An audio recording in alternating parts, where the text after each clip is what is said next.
So we're going to come into a balance now. We're going to come into eagle pose, Tadasana. So Tadasana involves an inward rotation of the hips. So we're starting to begin to think about this movement in the hips. So if you can stand in Tadasana and just practice that movement of taking the knee out and taking the knee in, and perhaps just place your fingers at the very top of the thigh here in your hip joint and notice that movement in your hip. So the inward rotation that we need for eagle is where the knee comes in. So you may begin to feel a stretch up the outside of the leg. Okay, and then just play around with the other leg. See if you can notice any difference on this side. Again, just touching in the hip joint so that you can actually feel that movement happening and notice the difference between this outward rotation and this inward rotation. Okay, so for eagle pose, it's an inward rotation.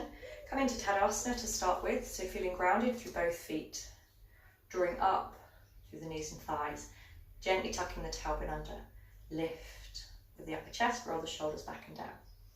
Coming up onto the toes of your right foot, and just lift the toes and place them down the opposite side of the left foot. So this is the first movement for the legs, and it might be that if your balance feels good here, you might want to stay here. Okay, if this feels okay, you can play with just lifting that foot off of the ground and placing it, touching it gently on the outside of the calf. Okay, for now the hands can just be on the hips. Okay, now start to soften the standing leg and do the same thing. So touch the toes down, then lift them up. Touch them down, lift them up. If that feels okay and you can go a bit further, then I'm going to encourage you to soften that left leg and cross the right leg up as high as the thigh as you can get it, and you may be able to tuck the toes behind the calf. So a nice high cross with the leg, soften the standing leg, tuck the toes under. If the toes don't tuck, don't worry, just place them on the outside of the calf. Good. And then come up and we'll go to the other side. So soften both knees, lift up onto the toes of the left foot, and then take the toes onto the other side of the standing foot. And then from here, lifting up, placing the foot on the outside of the calf, placing the toes back down. If that feels okay, soften the standing leg, cross the thighs as high up as you can, and wrap the leg. Once again, if the toe doesn't wrap, that's fine. Notice what happens with your hips. Temptation might be for the hips to turn and to drop a little, and that will probably knock you off balance. So think about the hips staying equal. All of that rotation happens in the hips, and we're softening the hips down by bending that standing leg. Good. And release the legs, and give the legs a shake out. So with the arms, it's a similar position with the rotation in the shoulder. We can do outward rotation, which is where we take the thumbs up towards the ceiling and the palms face forward. And we can do inward rotation, which is where we take the palms behind us, thumbs go down and the palms, and we rotate inwards with the shoulders. So for Tadasana, we do a little bit of inward rotation. So take the arms, just so we can practice, take the arms out in front of you. Lift the right hand over the left, cross the arms high up above the elbows as you can, and give yourself a hug.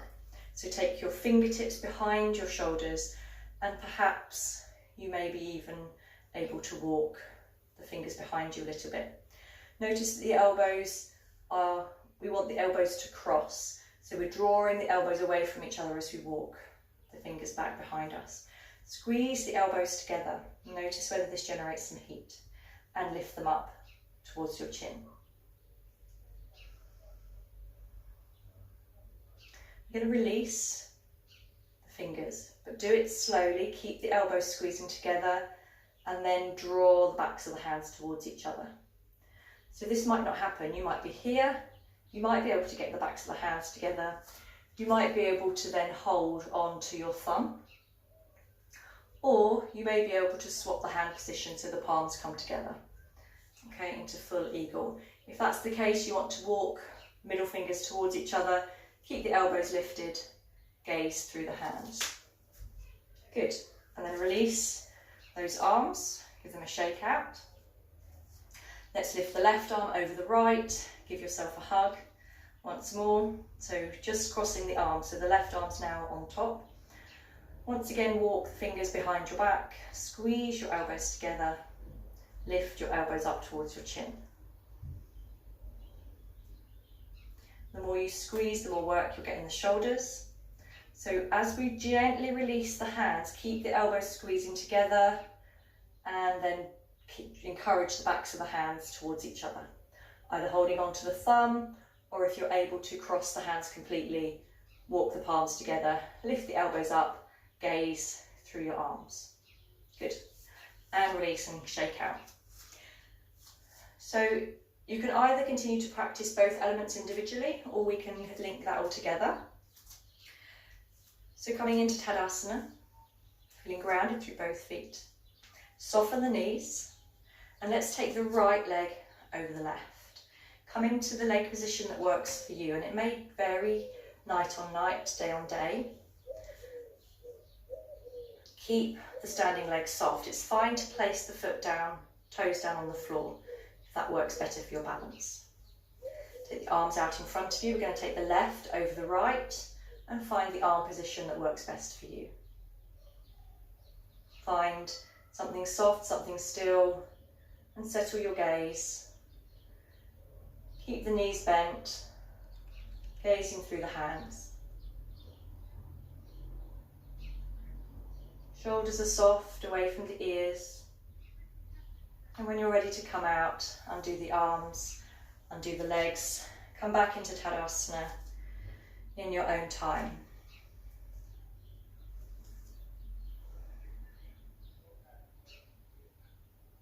And when you're ready to go to the other side, once again, just feel settled through the mat, softening both knees. This time we're going to take the left leg over the right. Find the leg position that works for you. Toes can be down on the mat if that helps your balance. They can be resting on the outside of the calf or wrapped all the way around. When you've found your balance, take the arms out in front of you, right arm over left. Find the arm position that works for you. Find your drishti, your gaze, on a still point on the floor or the wall in front of you. Keep the knees soft, keep the breathing steady.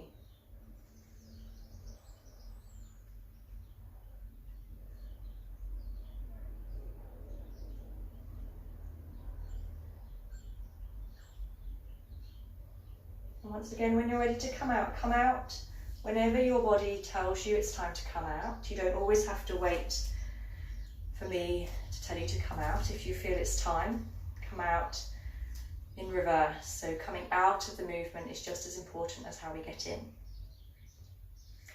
Fantastic. We're going to do a sequence of warrior postures now. So take your feet a good distance apart. Lift up with the heel of the left foot. Turn it out strongly. Plant the heel down and feel the outer edge of the foot in contact with the mat. If you feel the outer edge of the foot coming off at any time, power through the leg, drive that outer edge back down. Turn the toes of the right foot out so that they're 90 degrees. Inner edge of the foot parallel to the edge of the mat. If you need to turn the toes in a little bit, if that feels better for your front knee, then please go ahead and do so. It's important that when you bend the knee, so we can go ahead and bend the knee tracks over the toes. So if that means turning your toes in a bit, that's absolutely fine. Find a position with the legs where you can have the front knee over the front ankle. Eventually we're aiming to have this front thigh parallel to the floor. The hips are going to be fluid and we're going to turn the chest and the shoulders along the long edge of the mat. Lift the arms to shoulder height, palms facing down, and we're gazing over the right fingertips.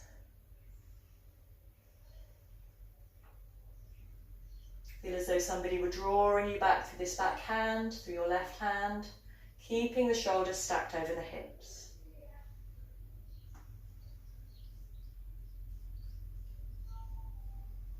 Keeping that knee over the front ankle.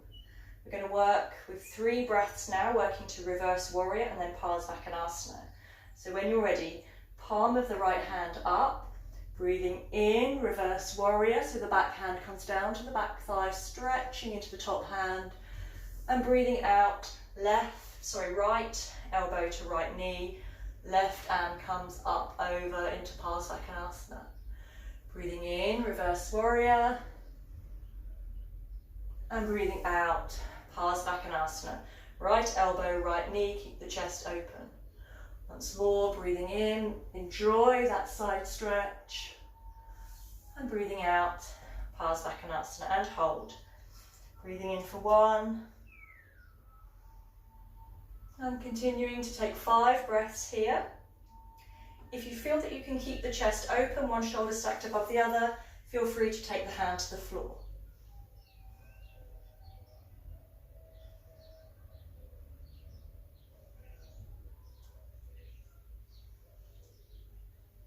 Turn the palm face up, breathing in. Draw yourselves back into warrior 2. Push through that front foot, lifting yourselves up. Arms come down. And then reverse the feet. So heel of the right foot out strongly, toes of the left 90 degrees or thereabouts. Breathing in, float the arms up. Breathing out, Virabhadrasana 2, warrior 2. So I bounce around just a little to find the right position with my feet. There's still energy through the back foot, the front knees over the front ankle. Good. The gaze is over the left fingers. Feel that somebody's drawing you back through the right, so shoulders remain over the hips. Keep the front knee moving forwards.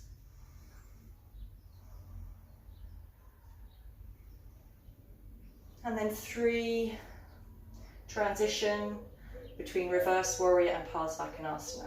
So breathing in, left hand face up, stretch up into your side stretch, reverse warrior. Breathing out, Asana, elbow to knee, right arm overhead. Breathing in, reverse warrior, keep the hips low, keep that front knee bent. Breathing out, Asana. Gaze up towards the sky if you can, otherwise straight ahead. Once more, breathing in, reverse warrior.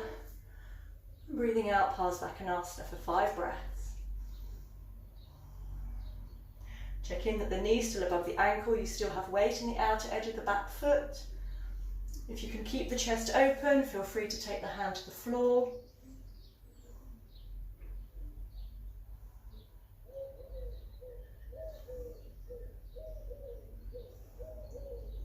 Turn the palm face up. 1 big in breath, warrior 2, and then push through that front foot to lift you back up. Take the hands to the hips. Realign the feet so that they're facing forwards. Good. You might want to grab yourself a belt. We're going to take the arms behind, interlace the fingers behind the back. So if you think you may need a belt for that, then grab a belt or a tie. A dressing gown belt is absolutely fine. Keeping the legs wide apart once you've got your belt. We're going to soften the knees and take the hips back in space. So we're beginning to come into a forward fold, but keeping the front of the body long. Keep taking the hips back in space, keep bending the knees. What we're doing is we're lowering the belly and the chest in between the thighs. So the legs stay nice and deeply bent. You can release the hands to the ankles or to the shins. Allow the upper body to relax down. So I'll turn to the side so you can see bent knees, hips back in space, and we're lowering the torso in between the thighs.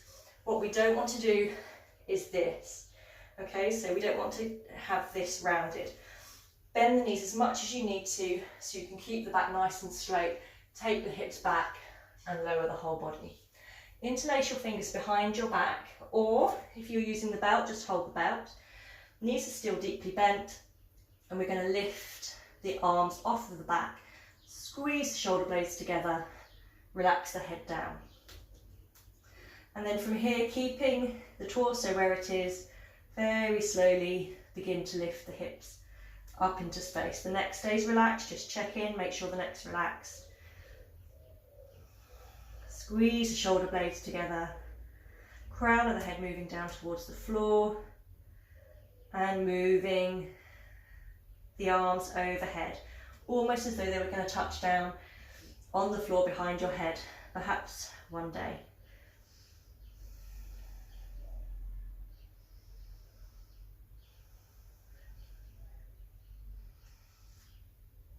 So we could take the tailbone up to the sky now, but keep the torso long,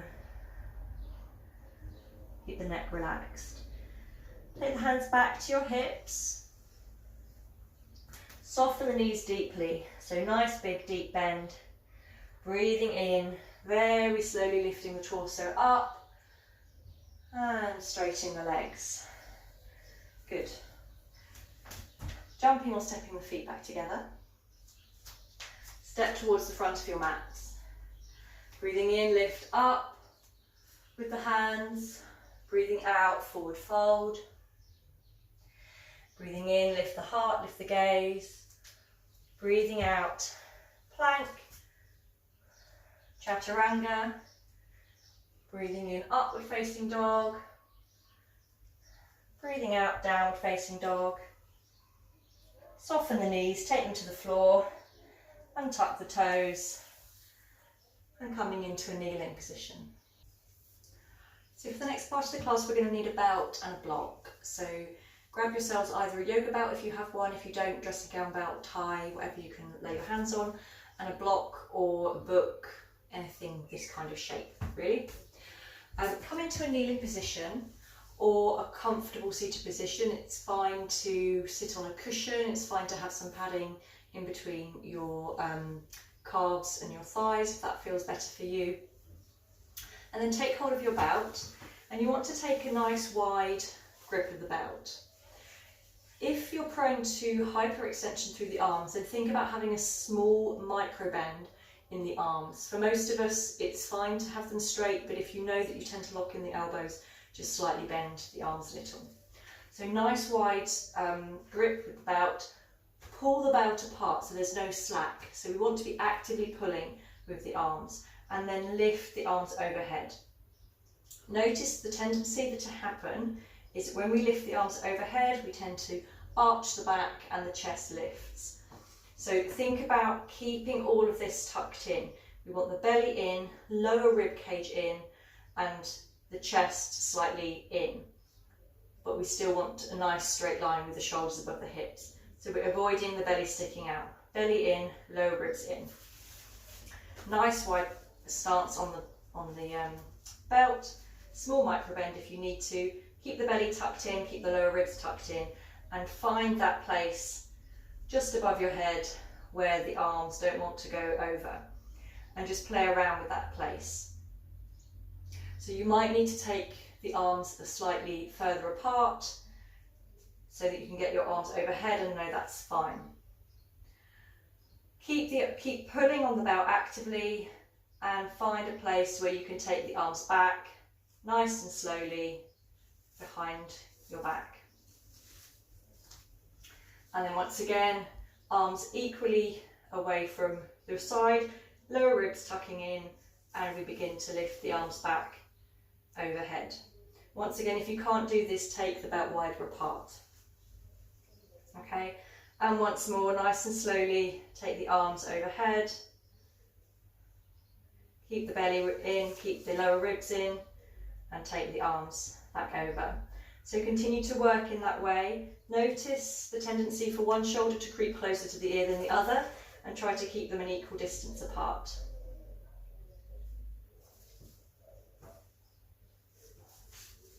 So there's no prizes for having the arms really close if that means you can't take the arms back overhead.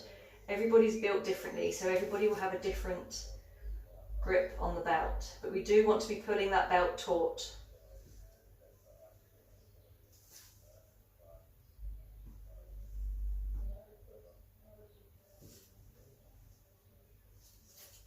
Good. And once you've done 10 to 15 of those movements, taking the arms backwards and forwards, then give the shoulders a shake out, and you can get rid of your belt. Take hold of your block now, And you want to have a grip on the block so that your hands are roughly shoulder distance apart. And we want to push on the block. So as soon as you feel everything becoming light and the block just about to drop from your grasp, stop, push. So we want the lots of tension through the block. Starting from your kneeling position with the block down. Once again, shoulders above hips, belly and lower ribs tucking in. Push deeply through the block with both hands and very slowly begin to lift the block up so that the arms are parallel to the floor. Keep squeezing the block. Then begin to lift them up so that they're in between parallel and vertical, so about halfway up. And then keep squeezing the block, keep the belly tucked in, keep the lower ribs tucked in, and take the arms overhead. Keep squeezing the block, keep the arms straight, keep the belly tucked in. And now very slowly keep squeezing the block, keep the elbows high, but bend the arms at the elbow so that the block comes down to the base of your neck. Keep the elbows squeezing in, keep squeezing the block, and then very slowly lifting back up. Elbows squeezing in, staying high, lower ribs squeezing in. Take the block to 45 degrees, keep squeezing. Take the block so the arms are parallel, and slowly lower the block all the way down. And you may have generated a little bit of heat in your shoulders, and you can get rid of the block. I'm going to come back into puppy pose now. We did practice at the beginning of the class, but I'd like to take a slightly different stance on it. So for most of us, puppy pose is a passive pose. So we're relaxing into the pose, we're stretching the underarms, the triceps, stretching the front of the body. And I'd like you to come into the posture now. We will do that passive pose again because it's so nice, but we're also going to try an active puppy. So just as we were talking before about keeping the belly drawn in, tucking under with the lower ribs and drawing the front of the body in. It's almost like you're drawing it in. So the collarbone and the pubic bone come together. Slight rounding in the back, but that rounding's just because we've squeezed the abdominals in. And we're going to practice our puppy pose with that feeling. So coming into cat. And before we go anywhere, think about belly in, lower ribs in, almost as though somebody were giving you a punch in the belly and you would kind of lift up against it. And then begin to walk the hands away. Keep the hips over the knees once more. Walk the hands as far away as you can, but keep all of that tucking in. So the belly tucking in, lower ribs tucking in, and then begin to take the armpits down towards the floor.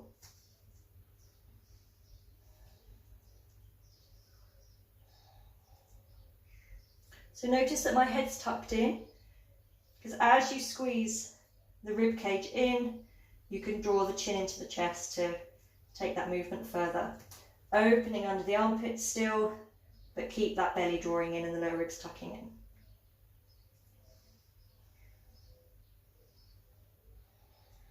Have a feeling that you can wrap the triceps around by your ears, keep the belly and the lower ribs tucked in. And now, let that go and releasing into your passive puppy stretch. So notice the difference.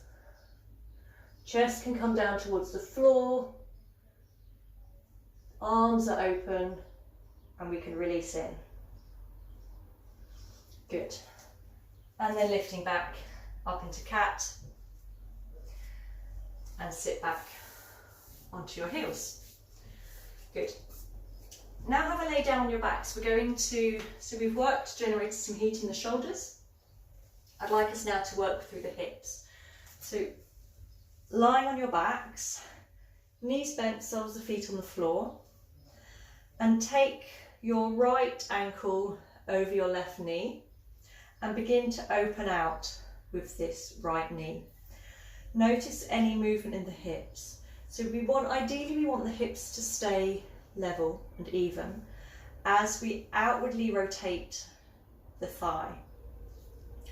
If you have any discomfort in your knee, then back off, because discomfort in your knee suggests that your hip has stopped opening and you need to back off a little bit and encourage that opening in the hip and not the knee joint.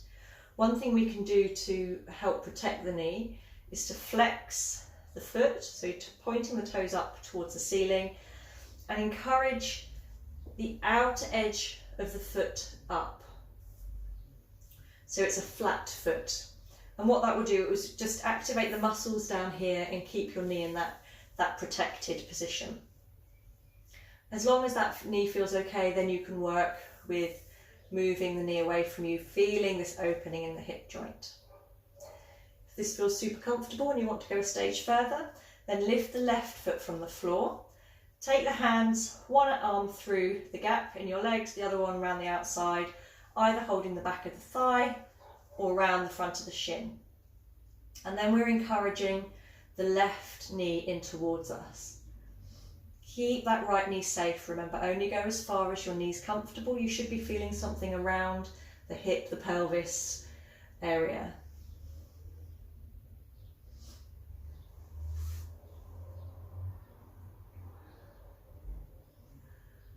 So working with whichever variation of these hip openers is better for you, and it's fine to stay at the first stage. If this feels okay and you want to go a little bit deeper, then you can take one elbow around the sole of the foot and the other elbow around the knee. So one elbow around the sole of the foot, the other one around the knee. We're cradling the lower leg like a baby. And then if you want to, you can drop the left foot back to the floor. And you can rock the baby from side to side, encouraging all the time the shin to come down towards the chest, parallel to the chest, so the ankle and the knee are at the same height. Lowering both hips down towards the floor if they've lifted.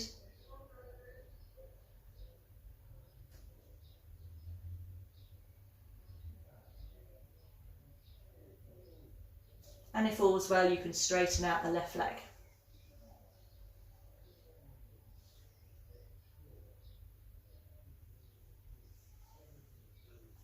Bringing that left knee back in and releasing that right leg down to the floor.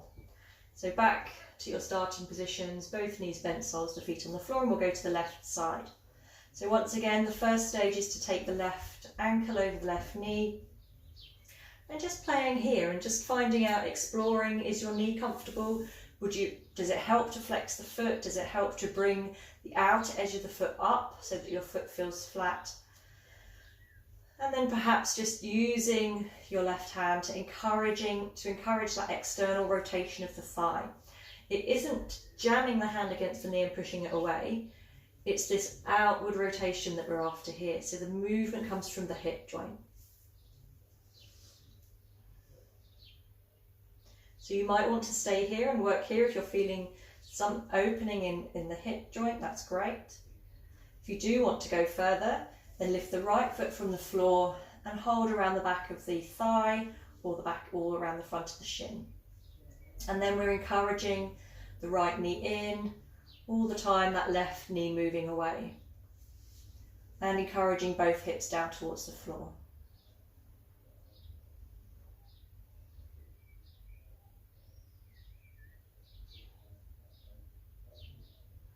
Just breathing into any places around the hip area that you need to release.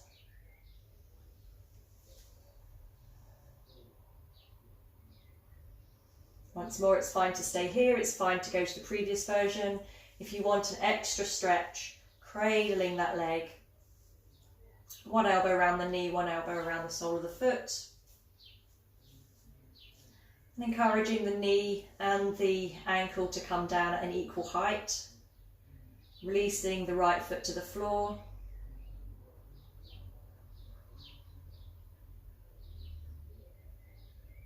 Straightening that right leg out if that feels okay for you.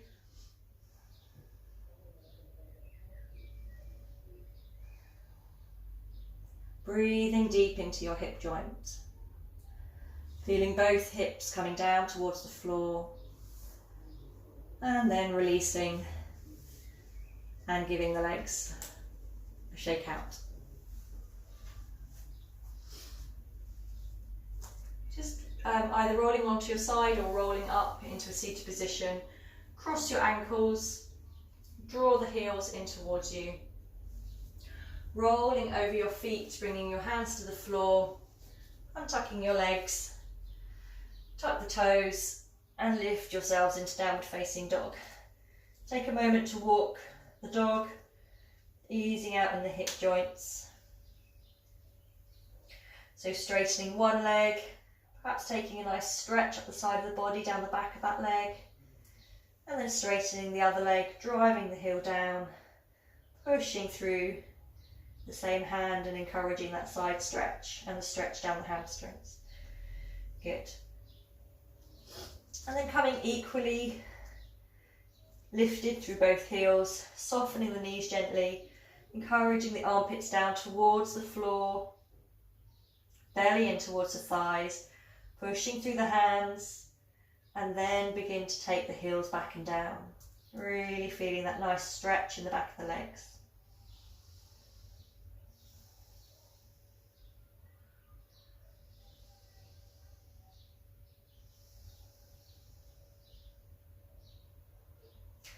Look towards your hands, allow the shoulders to come forwards a little. We're going to lift the right foot and take the right knee forward towards the right wrist and settle ourselves down into a pigeon, king pigeon pose. So in king pigeon pose, I'm going to turn to face the camera so that you can see the angle of my leg. So the knee is by the right wrist, and we want to encourage both hips down equally. So if you're here with quite a lot of lift in the hips, that's absolutely fine if both hips are level. What we want to avoid is the left hip lifting up and we're sitting on our right hip, okay? Because we don't have a nice even spine in this position. We've introduced a twist into the spine. So you can either have your ankle close into the hip, and you can even come into a full flexion of the knee, so there's no angle on that lower leg at all. Or you can have the ankle a little bit out to the side so that the left hip drops down onto that left heel. If your hips are really open, then you can take the foot all the way out so that it's parallel along the mat. Again, being cautious in the knee. There's no prizes for hurting the knee. So take the position of the leg that feels right for you and encouraging those hips down equally. So it really doesn't matter how far off the floor you are, because you can use your hands.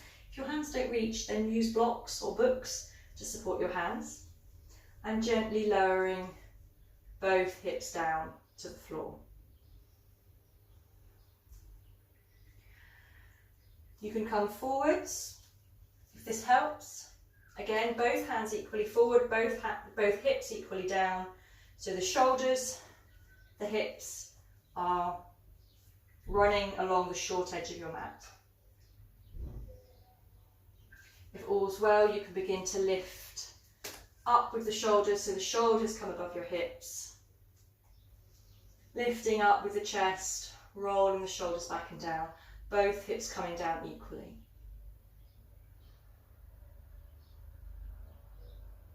So pausing, finding a position that works for you. Any discomfort in the lumbar spine, I'd like you to come forwards and just take the back arch out of the lumbar spine. Keep lifting through the shoulders, roll the shoulders back and down, activate your upper back muscles. Good. Wherever you are, place both hands down, tuck the toes of the back foot under, push through your hands and lifting back into downward facing dog, and have a stretch out here. So once again, walking the dog, whatever feels right for you. And then gaze towards your hands, bring the shoulders forwards and take the right knee in towards the left knee into the left wrist. Find the position of that foot that works for you. So it might be right along parallel to the mat, it might be tucked directly under the hip. There might be a slight angle. And then either supporting with your hands, just dropping the hips down equally down towards the floor. You can walk the hands forward as you find that position with your hips, perhaps rocking from side to side, noticing the difference. So you can rock onto one side and rock onto the other. Notice that difference and then come into the middle space. And if all's well at the back, we begin to lift the shoulders above the hips. Thinking about breathing in and lengthening, breathing out, rolling the shoulders back and down. Taking the hands back a little bit further, breathing in, lengthening, breathing out, rolling the shoulders back and down. Hips are equal, shoulders are equal. Breathing in, lift the chest, breathing out, shoulders back and down.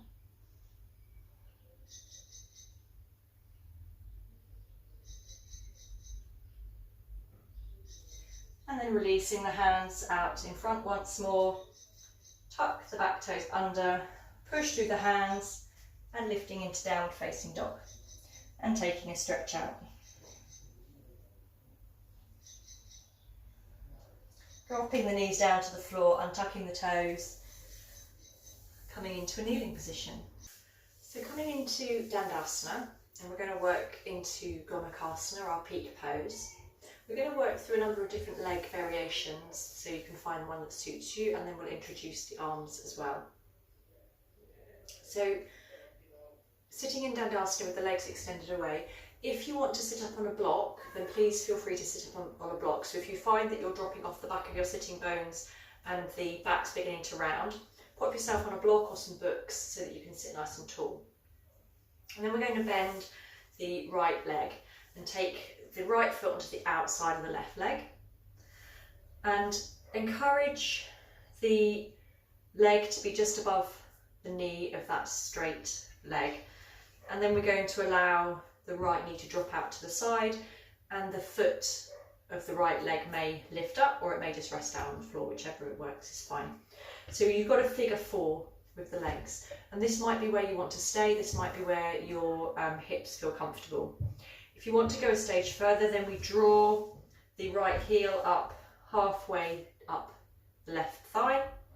So as you can see, the knee is now drawing further across and we're coming into that inward rotation of the leg. If all is still well here, the hips are both settled down on the floor and your knee is okay, then you can draw the heel up into by the hip so that one knee stacks above the other and the right heel is by the left hip. Okay, so there's 3 positions already for you to play with. If all is well so far, you can have a go at bending the left leg as well. So rocking onto the hip of the left leg and encouraging that knee in, and then you can settle both hips down in between your feet. So this is where you need to do a little bit of a check. If both hips settle down quite easily and the hips are equal and your knees are okay, then that's great, all's well. If you find that this right hip is hitched up quite high and you're already kind of a bit crunched over, then I'd encourage you just to straighten this lower leg out again. So have the left leg straight. There's really no problem with that. You can still do the rest of the posture. So only have both knees bent if you know both hips settle down in between your feet. And then resting with your palms on the soles of the feet for a moment and pausing into your breath.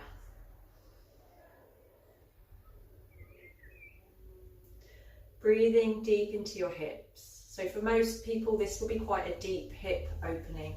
So we need to pause and give our hips time to settle.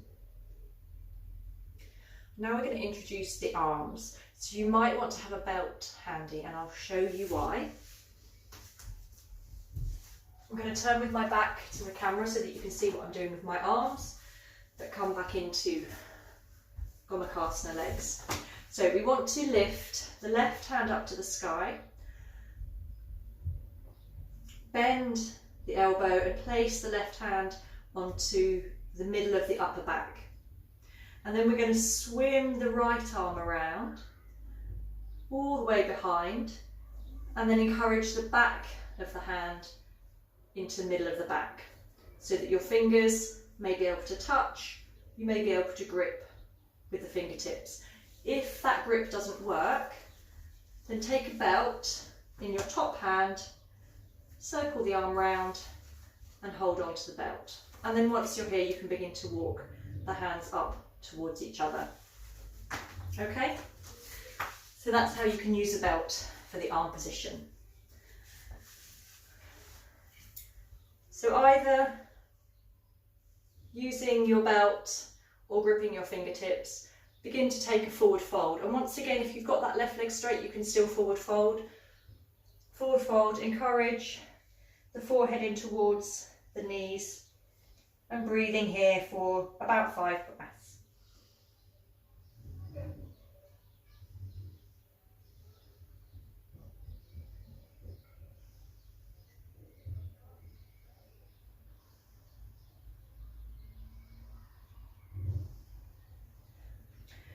When you're ready to come up, breathing in and lifting up, releasing the hands or releasing the belt.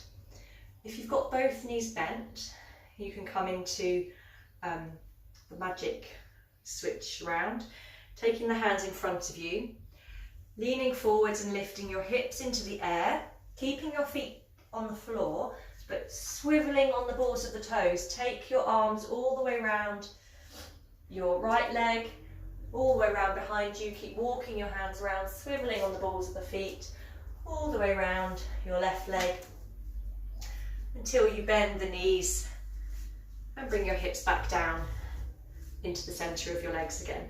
So now you'll find that your left knee should be above your right. If you were using the modified leg variation, simply undo your legs, start back in Tadasana, and this time we're taking the left foot onto the outside of the right leg. You can either come into that figure 4, so the left knee dropping down to the side, or you can encourage the left heel to the mid thigh, or take it all the way up in line with the hip, so one knee stacks above the other. If all's well here, you can stay here, or rock onto the right hip and bring both heels into your hips, and pausing with the hands on the soles of the feet for a couple of breaths.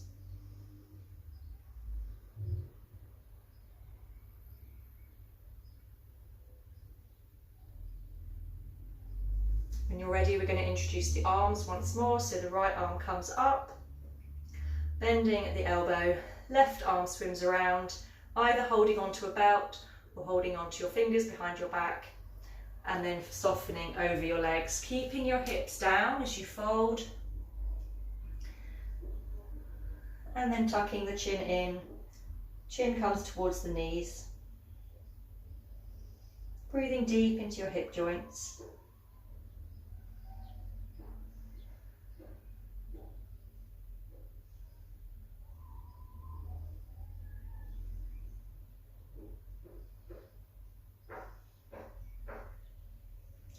Breathing in, lifting up, releasing the hands, undoing the legs, coming back into Tadasana.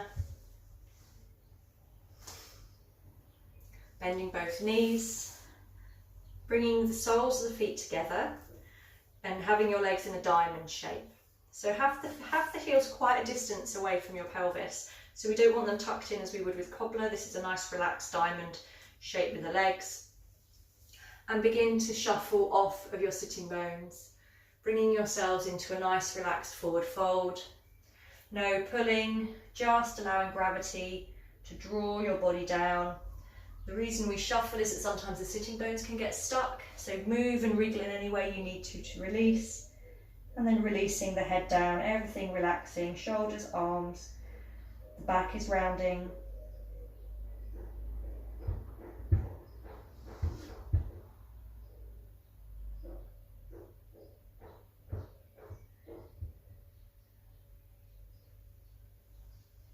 So breathing there for another few breaths.